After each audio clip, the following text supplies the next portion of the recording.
हाल ही में नेपाल के प्रधानमंत्री पुष्पकमल दहल पहली बार भारत आए।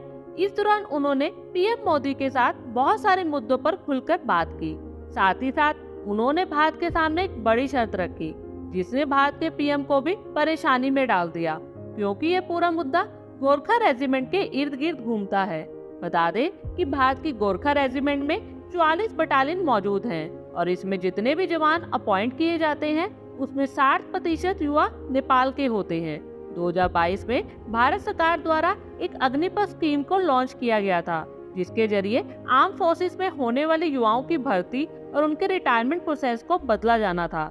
ऐसे में होता ये है कि इस स्कीम के चलते गोरखा रेजिमेंट के कार्यकाल को कम कर दिया गया और इसी बात से नेपाल के पीएम काफी नाराज हैं। यहाँ तक कि अग्निपथ योजना के खिलाफ उन्होंने एक बड़ा कदम भी उठाया, जिससे भारत की गोरखा रेजिमेंट को भारी नुकसान हुआ। आपको बता दें कि पिछले एक साल के अंदर गोरखा रेजिमेंट में भर्ती पूरे तरीके से बंद हो गई, क्योंकि नेपाल की सरकार ने इस बात का ऐलान कर दिया कि जब तक भारत सरकार 2 साल से चल रही इस व्यवस्था से कोई बेहतर सोल्यूशन नहीं निकालती और हमारे नेपाली युवाओं को उनका हक नहीं देती, तब तक हमारे देश से एक भी युवा गोरखा रेजिमेंट में भर्ती नहीं होगा। ऐसे में भारत और नेपाल के बीच चल रही तनातनी का फायदा चीन उठाना चाहता है।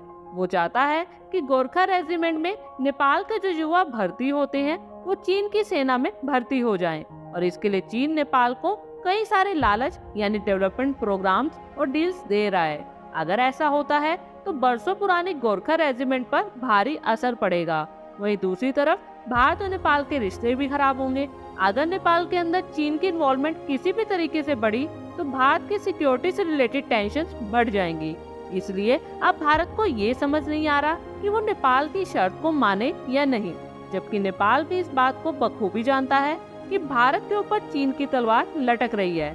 हमारी सरकार इस बात से काफी परेशान है कि चीन बार बार नेपाल को अपने साथ मिलाने में लगा हुआ है। वहीं नेपाल भी भारत की इस मजबूरी का फायदा उठाना चाहता है। ऐसे में अपने बरसों पुराने रिश्तों को बचाने के लिए हो सकता है कि भारत गोरखा रेजिमेंट में शामिल होने वाले नेपाली युवाओं की खातिर अग्निपथ योजना में कुछ चेंजेस करें। लेकिन इस बात की क्या गारंटी होगी कि नेपाल इसके बाद चीन से दूरी बना लेगा या अपने सैनिकों को चीन की सेना में भर्ती नहीं करेगा।